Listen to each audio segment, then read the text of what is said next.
Graça e paz, igreja. Que bênção estarmos aqui na presença do Senhor. Meu coração está cheio de alegria, porque o Senhor, eu amo quando o Senhor começa a acelerar o meu coração com aquilo que Ele tem, que Ele quer derramar, e Ele começa a falar tantas coisas, e a gente para, anota, fala de novo. É tão gostoso quando a gente entende aquilo que vem da palavra do Senhor, da direção do Senhor.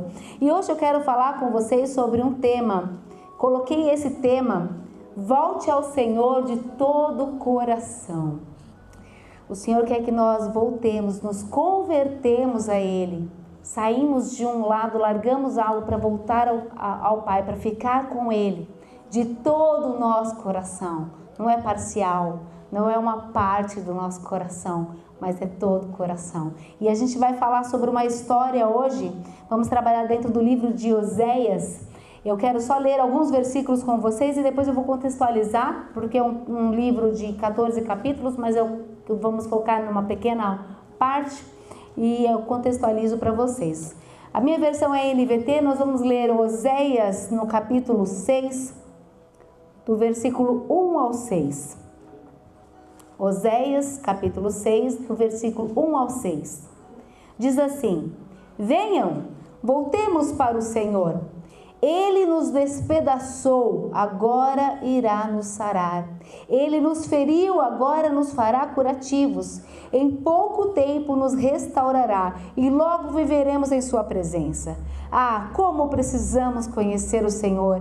Busquemos conhecê-lo. Ele nos responderá, tão certo como chega o amanhecer ou vem as chuvas da primavera.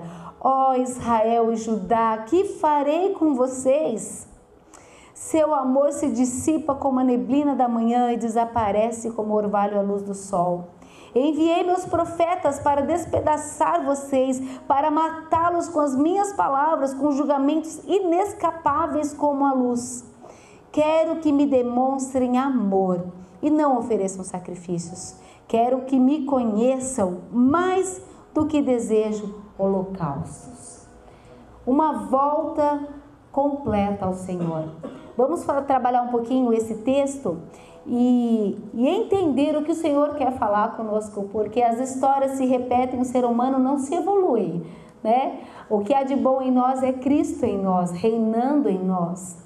Então nós vemos ali 2000 anos atrás, muito mais aqui, Oséias mais 3, 4 mil anos atrás, e aí 3 anos, em torno de 3 mil anos mais ou menos, em torno de 700 antes de Cristo. Então a gente vê as falhas que eles cometiam, que o povo cometia, parece tão contemporâneo, parece tão atual. Não é verdade? Quando nós lemos a palavra, a gente fala, mas isso parece que é hoje. Está se repetindo de novo, e de novo, e de novo. Isso mostra que o ser humano não é capaz de se evoluir. Nós dependemos de Cristo, só Ele em nós que é bom. Não há um que seja bom senão Cristo, senão o Pai, não é? Então, se há algo de bom em nós, vem dele. Então, para contextualizar o livro de Oséias, Oséias significa Deus salva. O nome de Oséias é equivalente a Josué e até Jesus, o próprio Jesus, é o mesmo significado. Josué, Jesus, e Oséias tem um significado de Salvador. Deus que salva. Ele é conhecido como o profeta da graça, um homem de coração quebrantado. E Oséias, ele é levantado não só para falar de um amor muito profundo de Deus, porque ele fala aqui do amor de Deus pelo seu povo, um povo adúltero, um povo idólatra, infiel. E ele usa a vida de Oséias, logo no primeiro capítulo nós vemos que Deus fala para que ele case com uma prostituta, para que represente o amor de Deus a um povo idólatra, a um povo infiel. Então Oséias, ele não só fala, não é só um profeta que anuncia a mensagem, mas ele vive a mensagem. Ele é um homem que se casa com uma prostituta e tem filhos com ela, tem 3 filhos com ela, e seus filhos têm nomes proféticos diante do povo, de um povo que era infiel. E depois ela volta para a prostituição, ou ela vai para a prostituição, e depois ele vai lá e Deus fala para ele: resgate, compre a sua esposa novamente, traga de volta, porque é assim que eu vou fazer com o meu povo. Ele pagou um resgate por mim e por você. E mesmo nós sendo infiéis, o amor dele é imenso por mim e por você. Mas Deus não quer que a gente viva uma vida de infidelidade, porque Ele coloca em nós o Espírito Santo para que a gente possa conduzir e caminhar com Ele, e aí sim voltar ao Senhor de todo o nosso coração, nos convertermos por completo, de uma vez por todas, dar as costas para o mundo e voltar e ficar com Cristo, com o Senhor, de uma vez por todas. Mas esse povo, ele faz o que acontece? Ele mostra justamente que é um povo de Israel. Aqui nessa fase já estavam divididos em dois reinados: o reino do norte, que é o povo de Israel, e o reino do sul, que é o povo de Judá. Essa mensagem, a maior parte, é para o povo de Israel, um povo que mesmo assim não se quebrantava diante dos profetas. Deus mandava profetas e eles não davam ouvidos, eles se rebelavam. A época que Oséias traz a palavra, ele traz a palavra em uma transição de momentos. Ele começa falando ali no reino do norte, Israel. Ele começa falando no reinado do rei Jeroboão II, rei Jeroboão II, lá em 2 Reis 14. Ele fala sobre este rei, que é um rei mau, que fazia aquilo que não agradava ao Senhor. Mas esse rei reinou por 41 anos sobre Israel, e o povo que estava debaixo desse reinado experimentou um grande momento de fartura, um ápice político e econômico. Então, havia paz nas fronteiras, eles não tinham guerras com seus inimigos, porque eles eram um exército muito forte, eram muito reconhecidos, eram um exército valente. Ele conquistou até Damasco, uma região que antes, mesmo na época de Salomão, e ele resgatou e guerreou por um território imenso. Então era um lugar que tinha paz nas fronteiras, e dentro dos muros também havia paz e prosperidade. E é interessante que o povo, num momento de prosperidade e de bênção, ele sobe politicamente, economicamente, e ele decai moralmente, espiritualmente. Tá tudo indo bem, tá tudo certo. Esses deuses que nós seguimos, o rei que nos conduz, não só os reis, mas os sacerdotes também daquela época, levavam o povo a uma opressão. Desde o palácio aos templos, eles eram contaminados por desejos, por ganâncias. Então, o povo vivia debaixo de um sincretismo religioso, onde os cultos eram cheios e empolgantes, mas não havia nada da palavra. Parece hoje, não parece? Parece que nós vivemos novamente um tempo onde há fartura, onde vemos talvez países como a América, tão poderosa economicamente, e nós enxergamos uma religião, um cristianismo tão misturado com tantas coisas. E eles viviam assim nesse tempo. Só que essa época de Jeroboão, depois que Jeroboão reina por 41 anos, ele morre.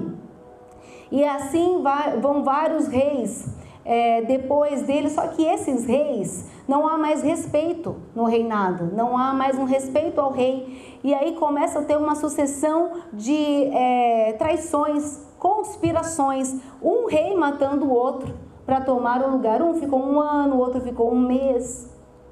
E até que chega um momento, o que esses reis faziam? Porque eles não tinham a força de Jeroboão, e começou a ter uma decadência política e econômica. E eles começam a olhar para os vizinhos. Eles olham um pouco para a Síria, eles olham um pouco para os egípcios, e eles começam a fazer aliança, ora com um, ora com outro. Começam a pagar tributos e começam a ser oprimidos e cativos desses povos.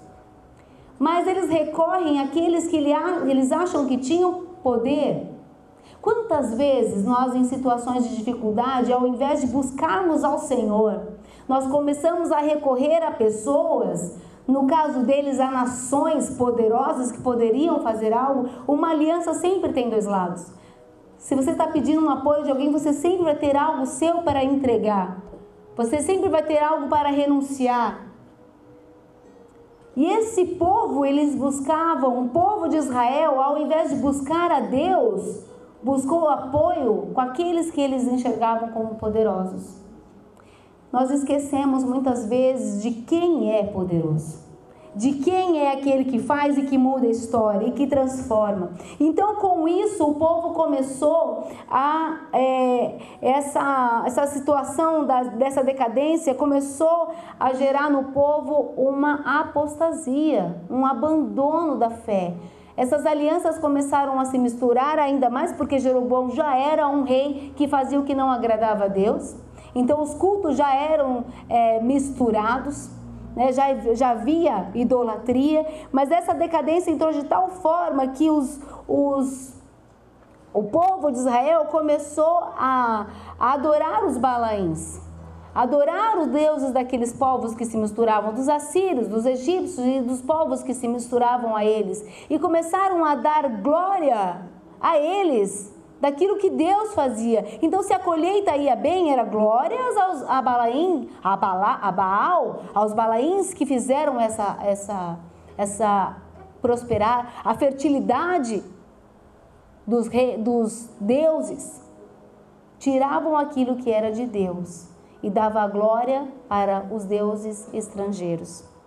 Então, nesse cenário que chega a profecia de Oséias, ele fala da ascensão, do final da ascensão de Jeroboão e nessa fase dos reis que até levaram ao cativeiro. Então ele fala da decadência, ele fala da prosperidade, mas ele fala da iniquidade que o povo é levado, porque toda a idolatria ela leva à imoralidade. Se você pegar as religiões antigas, a idolatria estava muito ligada à imoralidade, a cultos sexuais. A imoralidade era muito presente. E o povo, sem um padrão moral, sem um valor, ele cai para a imoralidade, ele fica imoral. Fora, sem a moral de Deus, não existe um padrão. E a imoralidade faz eles descerem ainda mais um degrau. E eles vão se perdendo e gera apostasia. O que pode nos levar, porque eu estou contando toda essa história, o que pode nos levar a perder a nossa fé? Será que os nossos cenários, as nossas dificuldades, as lutas que chegam diante de nós, porque eles chegaram aqui no momento de iniquidade, depois o texto mostra um momento de cativeiro, que é uma disciplina que Deus dá a eles são cativos ali na Síria, se tornam cativos, não são levados, mas são praticamente entregues ali para o povo assírio, por acordos e alianças. Mas ele fala assim, vocês vão ser cativos, vocês vão ser disciplinados, e a disciplina de Deus não é para nos destruir, é para nos restaurar, para nos colocar novamente no lugar de filhos, de herdeiros, para nos fazer de novo um coração, forjar novamente em nós um coração obediente, um coração temente, um coração que deseja voltar ao Senhor totalmente, de todo o coração. Então eu quero falar alguns pontos dentro dessa situação, quando este povo ali no capítulo 6 que nós lemos, esse povo estava justamente na situação do cativeiro. Já foi predito pelo profeta Oséias. Olha, eu vou fazer isso. No finalzinho do 5, ele fala, pois serei como um leão para Israel, como um leão novo e forte para o Judá. Eu os despedaçarei e os levarei embora, e não sobrará ninguém para resgatá-lo. Então retornarei ao meu lugar, até que reconheçam sua culpa e voltem para mim. Pois assim que vier o sofrimento, eles buscarão ansiosamente. Às vezes, quando está tudo bem, a gente deixa de buscar.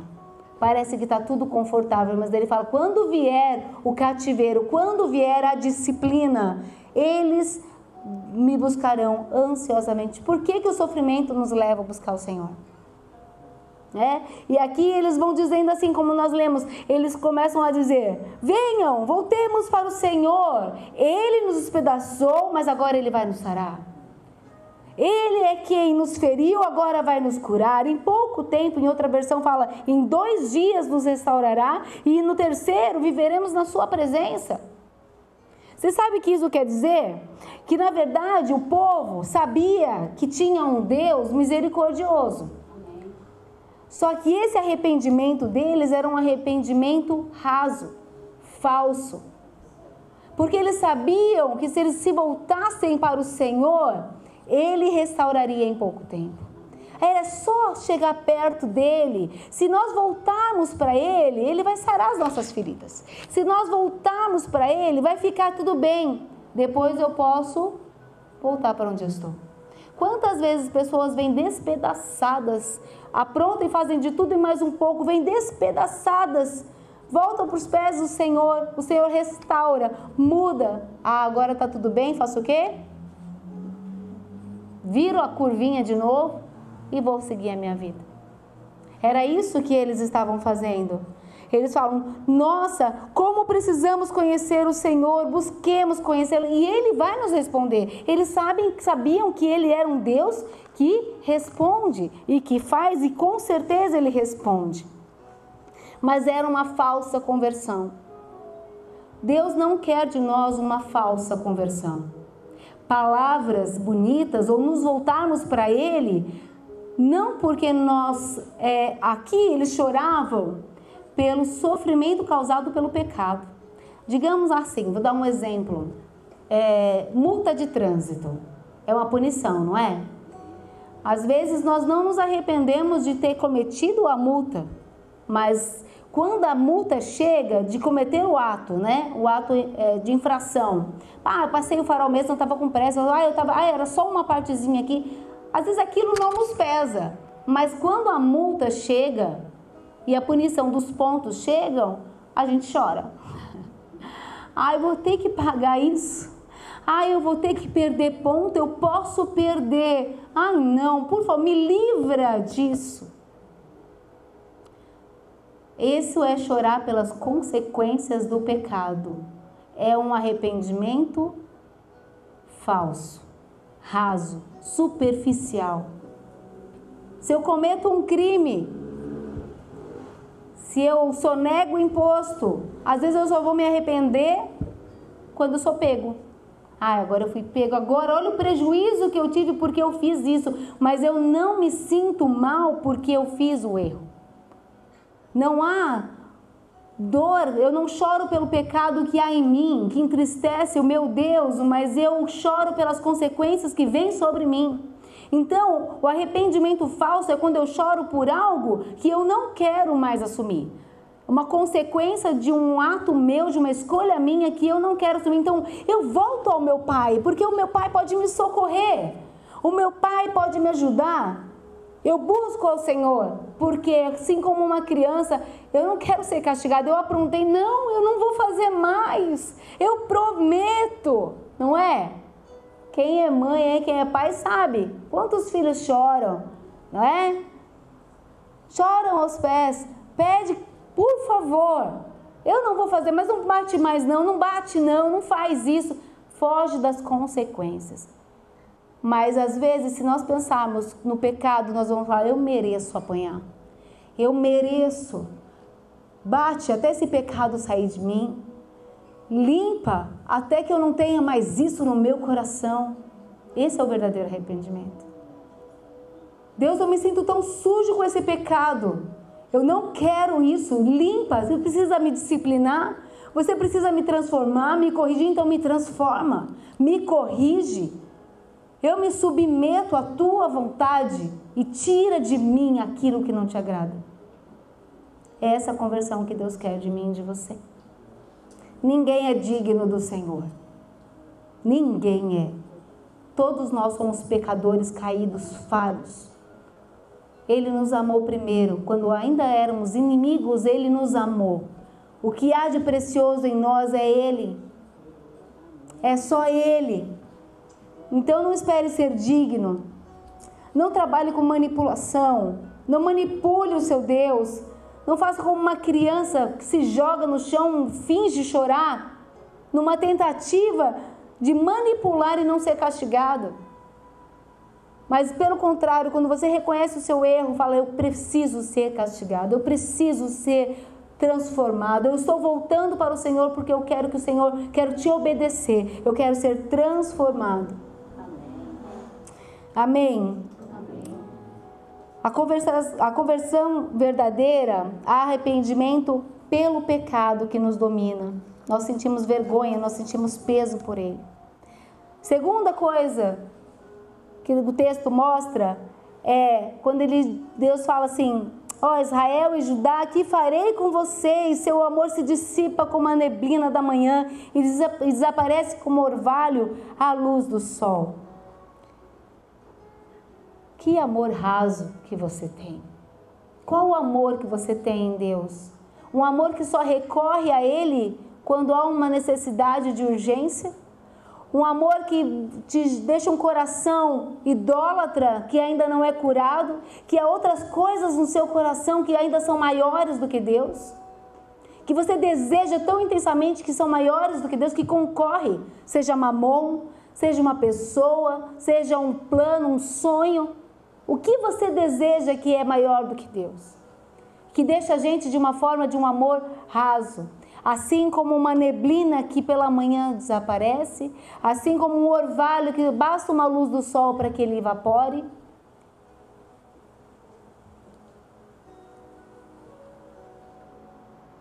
É como se um pai dissesse assim, né? Fala: ó Israel e Judá, que farei com vocês? É como se um pai dissesse: quando você vai aprender a se livrar da rebeldia e me amar por quem eu sou? E desfrutar da presença do seu Pai de verdade, de todo o coração. Seu amor é superficial, mas não é isso que eu entreguei para você. Ele quer que nós amemos e o amemos de todo o coração. É o mandamento, é o maior, né? Me ame de todo o coração, de todo o entendimento, de toda a alma, completo. Porque assim nós vamos nos submeter a Ele em amor, obedecer, porque Ele fala que os que conhecem os meus mandamentos, esses me amam. É a linguagem de amor de Deus, fala citando da linguagem de amor, obediência. E a gente só obedece quando a gente está inteiro, completo, é todo. E terceiro ponto, ele fala sobre sacrifícios e holocaustos. Holocaustos são sacrifícios totalmente queimados, no lugar de misericórdia e de conhecer a Deus. Ele fala assim: eu dispenso sacrifícios e holocaustos, eu quero que vocês demonstrem amor. O amor que é misericórdia, é um amor que é mostrado entre irmãos, para o outro. E isso entra os dois maiores... fugiu da minha cabeça agora. Os dois maiores... mandamentos, eu estou com testamentos na cabeça. Os dois maiores mandamentos: amar a Deus acima de todas as coisas e amar o outro assim como ama a si mesmo. Ele já inclui, ele fala assim: eu quero que demonstre amor pelos outros, não sacrifícios. Querendo dizer, não quero cultos cheios, empolgantes, cheios de sacrifícios e aparências, onde não existe misericórdia, onde não existe amor. Porque se você tem a mim, você vai derramar amor no outro. Porque Deus faz em nós e através de nós. E não é o amor que retribui um ao outro, mas é o amor que vem do Pai, que nos enche. E que nos enche de tal forma que se derrama no outro. E ele fala: e eu quero que me conheçam. Se relacione comigo, tenha intimidade comigo, volte totalmente de coração, de mente. Deixa eu ser aquele que governa a tua vida. Deixa ser eu aquele que cuida de você. Mateus 22, 37 e 39 diz: ame o Senhor seu Deus de todo o coração, toda a alma e toda a sua mente. E o segundo é igualmente importante: ame o seu próximo como a si mesmo. Mas após o castigo, ele restitui, ele restaura. E eu quero finalizar com vocês lendo um texto em 1 Samuel 7, 3, que ele diz assim: nós precisamos voltar a Deus de todo o coração. Nós precisamos fazer isso. Parar com essa relação rasa com Deus, um amor interesseiro, um arrependimento raso, sem profundidade, uns sacrifícios, holocaustos, sem propósito, sem misericórdia, sem buscar realmente conhecer a Deus. Em 1 Samuel 7,3 diz assim: se de fato vocês desejam de todo o coração voltar ao Senhor, livrem-se de seus deuses estrangeiros e de suas imagens de Astarote. Voltem o coração para o Senhor e obedeçam somente a Ele. Então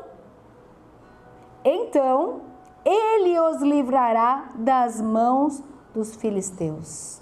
Você quer libertação? Você quer livramento da parte do Senhor? Você quer ver a mão de Deus se mover a seu favor? Volte-se a Deus de todo o teu coração. Livre-se, abandone aquilo que você tem colocado no lugar de Deus. Abandone os deuses estrangeiros, os deuses fora que não são seus. Coisas que você tem associado, tem trazido para você. Então ele fala de uma postura, de uma escolha de abrir mão de coisas que temos colocado no lugar de Deus.